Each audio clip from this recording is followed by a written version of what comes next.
Let's just get you a quick sense of what the numbers are looking like. 290 is the latest tally for Joe Biden, which has given him that comfortable victory, taking him way beyond the 270 magic number. That's where things stand. If you're just joining us, the Associated Press has handed Pennsylvania and Nevada, the crucial battleground states, to Joe Biden.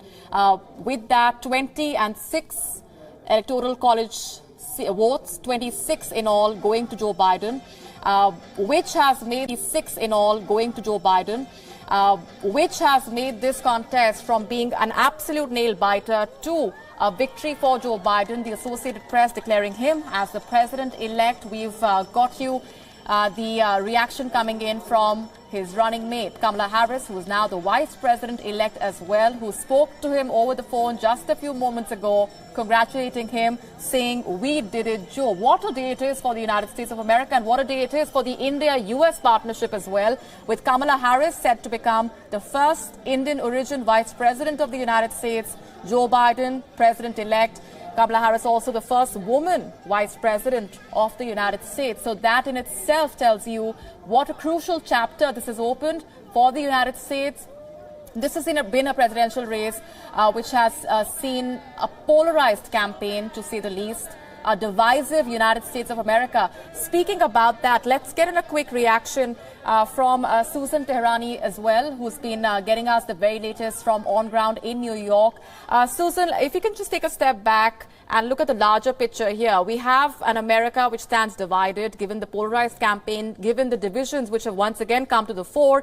The possibility of civil unrest is unfortunately a very real one, given that Joe Biden has now been declared as the president-elect. What is the security preparedness looking like? Are the protests still continuing in some parts of the United States?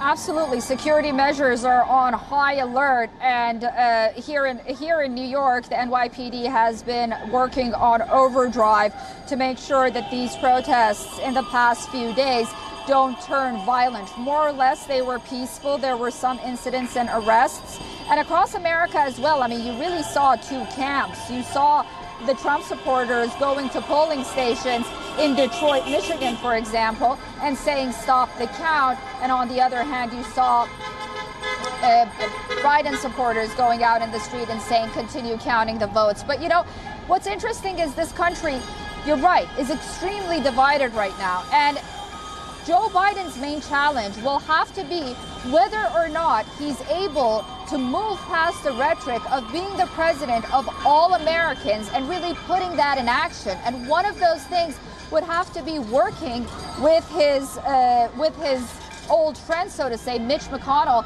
in the Senate, to try to bring America together with a lot of their policies. But what's very fascinating is these are the streets of New York right now. If you were here 4 years ago and Hillary Clinton was expected to win, and she didn't, and the presidency went to Donald Trump, it was a shanty town. People were crying. They were hoping for celebrations, and they didn't get it. So one might argue at the end of the day, despite the divisions, this was a win for American democracy. The fact that this many people showed up to go out and vote and put their ballots out, whether by mail or in person, really demonstrates how important this election was for them, and how the next president will really have to bring this country together if you want to prevent any more unrest, protests, and really the questioning of moral values at the end of the day. So it's a tough job. It's a win for now, perhaps, for Joe Biden, but his road ahead is going to be very, very long. All right, and that reassurance has already come in from Joe Biden, where he says that he will be a leader for all Americans, and that is the need of the hour, as Susan Teherani is also telling us. Stay with me, Susan. Also getting a quick reaction from Richard, who's been with us, for a better sense of what this means for American partnerships with countries across the world, specifically with India. We've seen the Trump-Modi partnership, the bonhomie, the chemistry between the two leaders, which made headlines not just in India or the US, but across the world. That friendship has been spoken of. the Joe Biden-Narendra Modi equation, what do you think that's going to look like? Well, I think a lot of it's going to be defined by the senior people that Biden appoints in his administration. The president only has a certain amount of time to engage in foreign relations, and typically it involves, very high point things rather than day-to-day engagement. When you find out who the Secretary of Defense, the Secretary of State, even the Treasury Secretary, but also getting faster and more appointments. For 4 years, we haven't had a confirmed Assistant Secretary of State to manage the relationship. So we've been without the day-to-day point person for the relationship. Certainly, we've got some very good staff at the White House and other places. But so I think, the real determinants about what day-to-day looks like is going to be more by who the vice president appoints to his cabinet and to the positions just below the cabinet. And I tell you, for an insider like Vice President Biden, there are a lot of folks that are in line to try to secure those positions. So that's the great parlor game in Washington right now with the announcement of the victor is who's going to be getting those kind of key roles in the administration. Those are the folks that are going to define what the relationship really looks like, even more in some ways than the president does. All right, Richard, a very interesting point that you make here of what the India-US friendship will look like under Joe Biden. Stay with me. Also speaking about how countries across the world are viewing this election result. We have already gotten reactions from the UK Prime Minister, from the Canadian Prime Minister. We will get to them just one by one. First, to the latest coming in from Barack Obama, who has congratulated Joe Biden and Kamala Harris. It's a comprehensive statement that's been issued by the former president of the United States, who has campaigned very aggressively for Joe Biden and Kamala Harris. I'm quoting now from that statement: "I could not be prouder to congratulate our next president, Joe Biden, and our next First Lady, Jill Biden. I also could not be prouder to congratulate Kamala Harris for Kamala's groundbreaking election as our next vice president." He goes on to say, "In this election, under circumstances never experienced, Americans turned out in numbers never seen, and once every vote is counted, President-elect Biden and Vice President-elect Harris will have won a historic and decisive victory.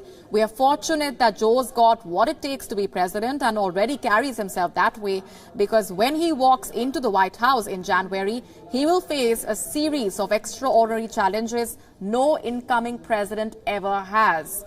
A raging pandemic, an unequal economy and justice system, a democracy at risk, and a climate in peril." That's the comprehensive statement issued by Barack Obama. We also have reactions now coming in, as we said, from across the world, starting first with how UK Prime Minister Boris Johnson has reacted. That's the statement coming in through that tweet issued by Boris Johnson. "Congratulations to Joe Biden on his election as President of the United States, and to Kamala Harris on her historic achievement. The US is our most important ally, and I look forward to working closely together on our shared priorities, from climate change to trade and security." Those are the main areas that he's talked about. Like we said, the UK-US partnership will change from here onwards in many ways, and we will continue to talk about that.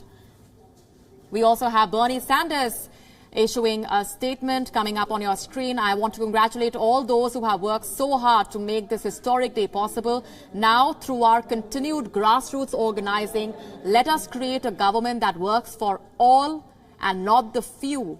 Let us create a nation built on justice, not greed and bigotry." So the reason why he's chosen to capitalize the word all is a very significant one. Joe Biden has promised that he will be a leader for all Americans, as opposed to Donald Trump. And that's something that we've been talking about. Being a leader for all Americans and putting aside those divisions that have come to the fore during this election is going to be a very crucial challenge up ahead for Joe Biden. Bill Clinton has also issued a statement on Twitter just minutes ago, putting that on your screen. "America has spoken and democracy has won. Now we have a president-elect and vice president-elect who will serve all of us and bring us all together. Congratulations to Joe Biden and Kamala Harris on your momentous victory." Nancy Pelosi also issuing this tweet: "We kept the republic. Congratulations to Joe Biden on his victory for the soul of our country. Congratulations to Kamala Harris for making history. It is a time to heal and a time to grow together." Justin Trudeau, the Canadian Prime Minister, also congratulating Joe Biden and Kamala Harris, saying our two countries are close friends, partners and allies. We share a relationship that is unique on the world stage. I am really looking forward to working together and building on all that with you both. These are the reactions that have come in over the last few minutes, cutting across the world. Leaders congratulating Joe Biden and Kamala Harris. Susan Tehrani has been with us, getting us the very latest from New York. We also have been playing out for you the celebrations coming in from Times Square. Susan, the one question on everyone's minds is that even though the numbers are in favor of Joe Biden at this point, to what extent do we see the legal tussle changing that at all?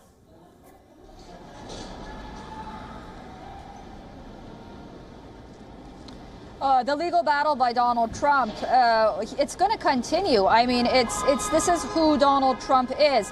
And, you know, interestingly enough, this is New York. This is where he has a home. This is where multiple Trump towers are. So, you know, he's also looking at one of his home states, basically, apart from Florida, that's celebrating his now what we know as defeat. But Donald Trump being Donald Trump, he believes that he owes it to his supporters, he owes it to himself and his campaign, and to a large part, people who voted for him and America, that he fights until the very end to make sure that there is no stones left unturned. Now, whether or not he'll get anywhere by doing that is one question, but what that also raises is the possibility of some of his supporters that take his words literally and out of context to come out and foment violence and take to the streets and try to challenge the status quo.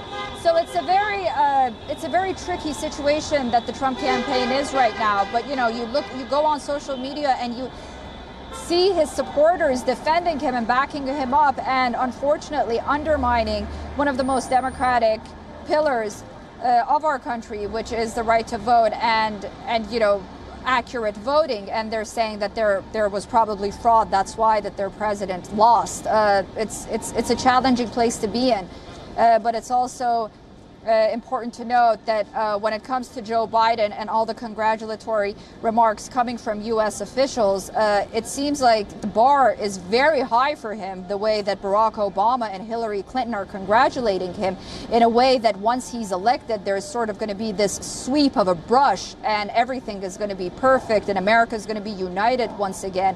And we're all going to hold hands and sing Kumbaya. That's probably not going to be the case. That would be my guess, considering the fact that many of his Democratic allies in Congress recently, a few of them had a meltdown on a call with Nancy Pelosi, saying that the reason we're losing Congress and we're losing support of the American people is because we keep talking about defunding the police and some of these extreme leftist policies. So he has to really go back to his own party as well and try to tone things down and maybe bring them a little more to the center, if that's even possible at this point, so they actually have a somewhat of a control over Washington and then move on to sort of bring this unity that they speak of.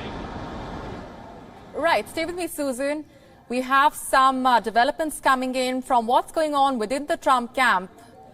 Well, it's nothing to do with the electoral result. Let's tell you that Donald Trump is at the moment golfing at the golf club in Virginia. These are the latest images of Donald Trump after his defeat to Joe Biden. Trump's Twitter has also been silent. The last tweet, a glaring one, saying 2 hours ago, where he's announced his victory, saying that I have won by a lot. That's all that the tweet says in his trademark capitalized letters. On the other hand, we have these images coming in of Donald Trump golfing in the golf club in Virginia.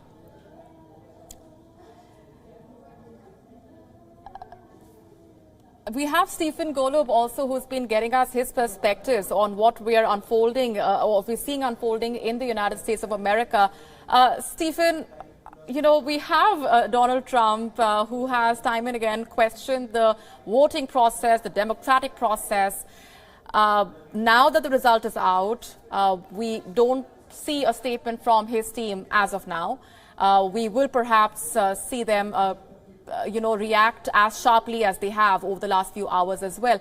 But give us a better sense of what this tells us about a leader who has been questioning the very process that got him to power.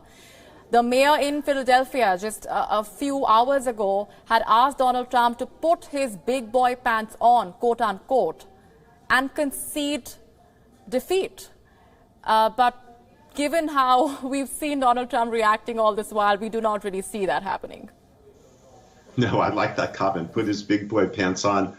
Just briefly, just a personal reflection. Over the course of this broadcast, I feel like the weight of the world has been lifted off my shoulders, not my personal shoulders, but the country's shoulders.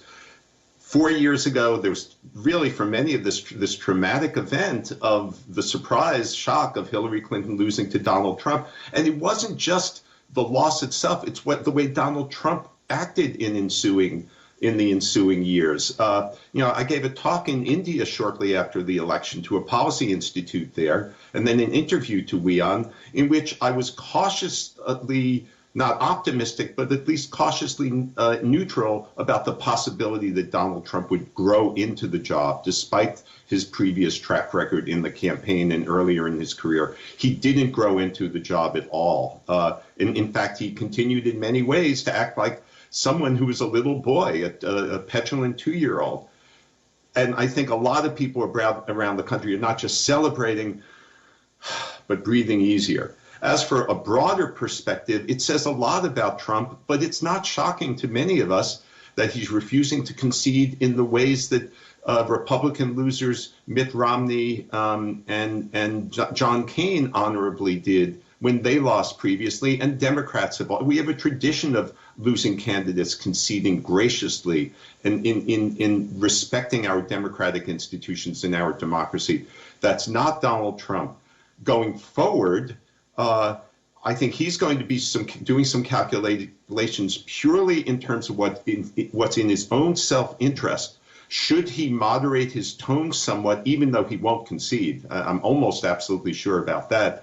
Moderate his tone somewhat, not rabble-rouse, or will he continue to try to build and maintain the Trump brand of saying the election was absolutely stolen from me, I deserve to be in the White House for the next 4 years, and how far he'll push that in terms of rabble-rousing his supporters to do demonstrations or engage in other civil unrest, and even potentially be violent. That's a big question mark. I'm not terribly optimistic that he'll back away from that stance, because Trump is looking beyond the election to perhaps, even if he loses, even if he realizes in his head that he's going to have to leave the White House, to start perhaps Trump TV as a marketing and money-making venue for him, to deal with at least $400 million of debt that's piling up, to deal with the possibility of being prosecuted and going to jail,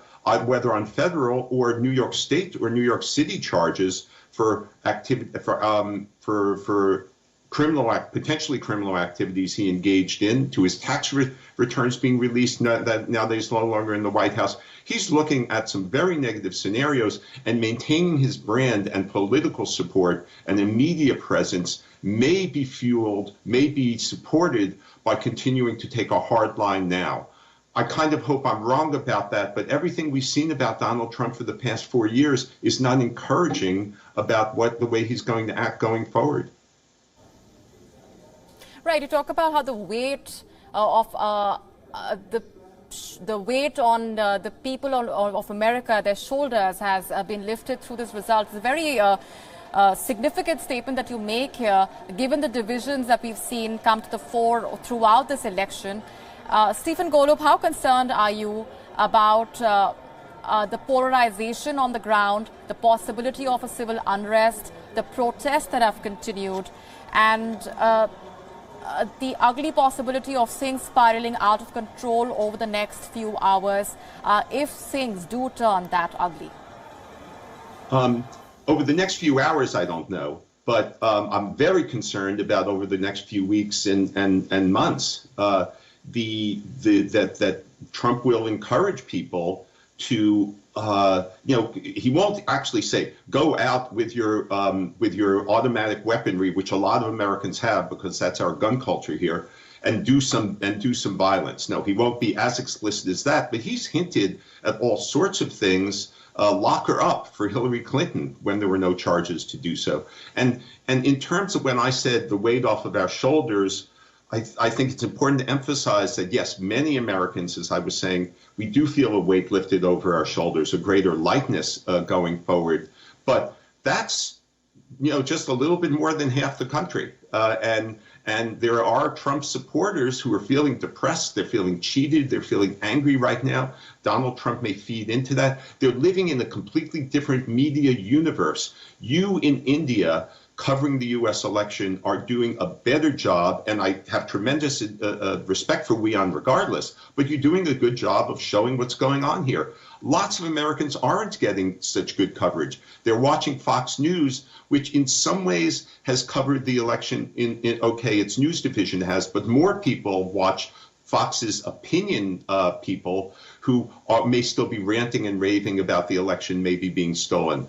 A lot of them get their news just from Trump's tweets, and we know how biased those are, or from social media platforms, or from radio hosts who are absolutely pro-Trump. So a lot of those people may be agitated by Trump or by those other platforms and outlets. And even though I don't think over the next few hours we'll see bad things happening, it's possible that over the next few days, weeks, whatever, depending on how Trump handles this, there could be civil unrest and potentially violence. There will be good days and bad days going forward from now until Biden is most likely inaugurated.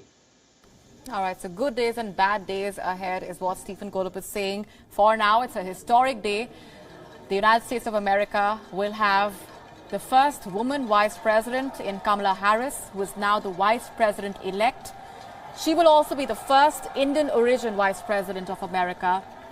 And that says a lot about which way the India-US partnership will go. We have been talking to our panel of experts about the ramifications on the India-US equation, also on the partnership between US and countries across the world, how there will be a possible reset of the India-China ties. That's another takeaway coming in from the comments coming in from our experts at this point. These are latest live images that we are getting to you from Washington, D.C. We've been also getting you a flavor of the celebrations that are taking place at Times Square in New York. While there is a wave of celebrations, there is anticipation in the air, which has now turned to jubilation. A lot still remains under a question mark. How will the Trump campaign respond now? We have that legal challenge that they are gearing up for. Will this become an ugly legal tussle? And how prepared is the Republican camp even to take this forward in the courts, given that they've refused to back up their claims of voter fraud and irregularities with any evidence so far? Over the last 24 hours as well, Donald Trump has spoken about voter fraud in unprecedented developments. We saw several TV news networks blacking out the president's address, cutting away while he was still in the middle of that address, choosing to not air his address, saying that he was spreading misinformation.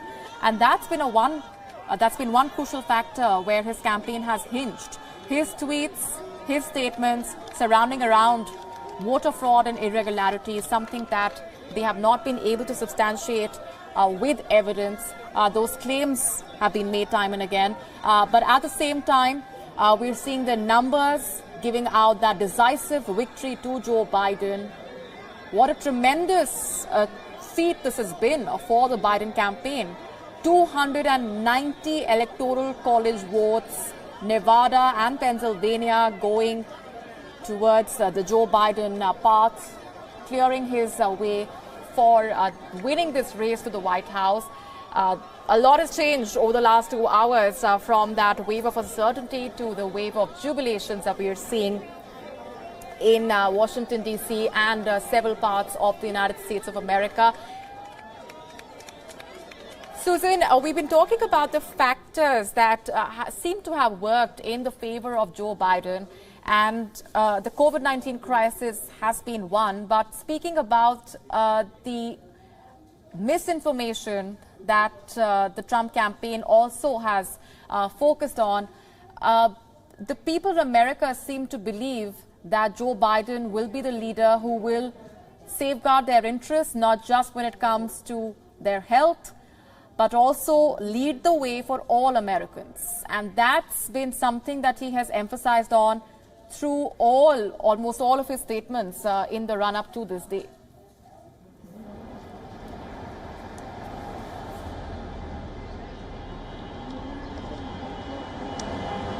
That's right, he has.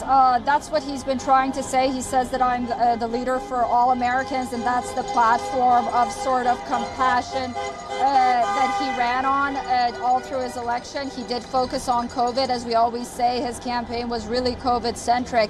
And now he comes into office at a time when there is probably going to be a vaccine before the end of the year, so that'll hopefully help the American people deal with this crisis that they've never seen before on the one hand, and also on the other hand sort of pin Joe Biden as the person that cured America from COVID, at least with a vaccine to some extent. On the other hand, you have the issue of healthcare. Healthcare is very important to Americans right now, not just because of COVID, but because of the fact that a lot of Americans are out of job right now. And what Obamacare did, and what Joe Biden really fights for Obamacare, sort of this healthcare for all, really paved the way for a lot of people to get health care when they didn't have the opportunity to do so. And whether Donald Trump meant it or not, he sort of implied that he wants to get rid of Obamacare, and without people not knowing really what that entailed, and he kept flipping back and forth on that. I think that was also an issue that Americans were concerned about, considering the fact that, you know, that's that's for lower income Americans for the most part, and because of COVID, you know, our economy hasn't been doing so well, so healthcare, you know, becomes a very central role in that sense as well. But we'll see. Just to follow up on what we were discussing before, Trumpism is not going to be dead after Donald Trump. He has really invigorated this kind of populist conservative movement that will live on well beyond him among his supporters. And whether Donald Trump decides to be at the forefront sort of as a leader, which he does like to be in the spotlight all the time, so we'll see whether he does that or not. But this is a movement that's here to stay, and that'll be the main challenge for someone like Joe Biden, to really appeal to that part of America, or just not pay attention to it at all, as Barack Obama did. And Barack Obama, as we know, paved the way for someone like Donald Trump. So these are his challenges. Right, and one clip that's been doing the rounds on social media at this point has been from the presidential debate last time around, where Donald Trump has been accused of alleging there's been rigging in just about everything that he loses. And this, unfortunately, will become reality for this presidential race as well, perhaps, given the way Donald Trump has reacted to Joe Biden taking the lead in the battleground states. We haven't heard from the Trump campaign team so far ever since Joe Biden was declared the winner by the Associated Press. He was handed Pennsylvania and Nevada in that quick turn of events. Not so quick, given that the results have been counted for 4 days now since election day, but quick in the sense that this was an election on a knife edge. It was a very tight race in those battleground states, but in the latest, the Associated Press has given Pennsylvania and Nevada, that's 26 electoral college votes to Joe Biden over the last 2 hours, and that has taken his total tally to 290 electoral college votes, way beyond the magic number of 270. The Associated Press has declared Joe Biden as the winner of this race. It is going to be a Joe Biden White House, as per the Associated Press. With him, Kamala Harris as the vice president, the first woman vice president of America. What a campaign this has been, an extremely polarized one. And unfortunately, we do have the possibility of civil unrest intensifying, a possibility of civil unrest over the next few days and weeks ahead in America. That's something that we have been talking about as well. But for now, giving you a flavor of the celebrations that we are witnessing on ground in Washington, D.C., as people have been turning out in large numbers ever since those numbers gave that decisive victory to Joe Biden. We haven't heard from the Trump campaign team. The last tweet from Donald Trump, who is known to tweet very often, especially during the campaign and the election results, has not tweeted over the last 2 hours. We understand that he was golfing in Virginia just a while ago. We also played out for you images coming in from that golfing club. We don't know what's expected to come out from the Trump campaign over the next few hours. But what we can say is that Joe Biden is now declared as the winner of this race, a very tight one in those crucial battleground states, which also has been a surprise for many electoral observers. A quick reaction from Susan Teherani on how the pollsters, Susan, need to now give this a very close look. They've been deceived all over again. And the predictions that it's a similar story that we saw last time around as well, where the predictions do not hold.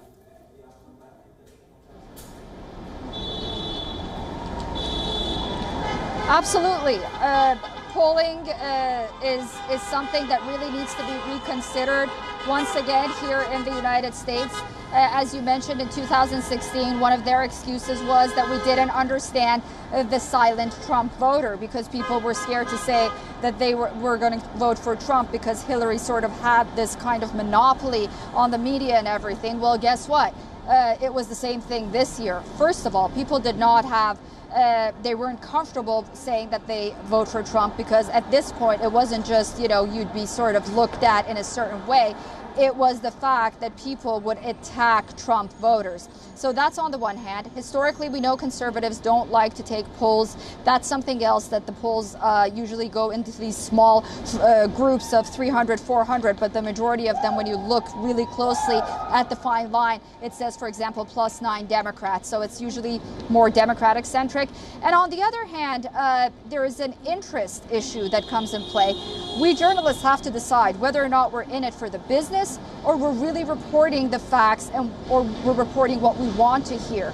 The business aspect of it is when the polls are so off by 10, 15 points, then that means that the other party sort of is at a disadvantage to raise money, to create confidence, to bring in donors, so to say, and to really run a proper campaign. On the other hand, it's a psychological issue that comes for the American people. When you see someone that, no matter what they say, the polls are indicating from the sky above, from heaven above, that there is like a 15% difference. There's a 10% difference. That means one candidate basically has no chance. So let's pay attention to what the winning candidate is saying. I mean, that's the psychological aspect of it. And I know that your guest also mentioned that a lot of people just don't sit and watch the news every day. They get it here and there, and these polls play a very important role. But yes, the polling, the predictions, the pundits, and us journalists, we all have to sort of take a step back to see how we got these margins so wrong once again this time. And this time is not like 2016, where we don't know what's going to happen. What is going to happen is an extremely divided country that won't be able to come together if we continue to predict what we want to predict, and not what's really happening on the ground. Absolutely. Susan Teherani, thanks very much indeed for getting us a better sense of where things stand and those reactions from on ground. With that, we're taking a very short break, but there is uncertainty definitely which has ended for the United States of America, with the Associated Press handing over that victory to Joe Biden, who is set to take over as the next president of the United States. With him, Kamala Harris, the first Indian origin Vice President of America, the first woman Vice President of America. A lot that remains to be discussed. Ramifications, of course, of this result, not just for America, but for the entire world. We'll delve deeper into all of those aspects, continuing right here on Beyond World is One. For now, taking a short breather.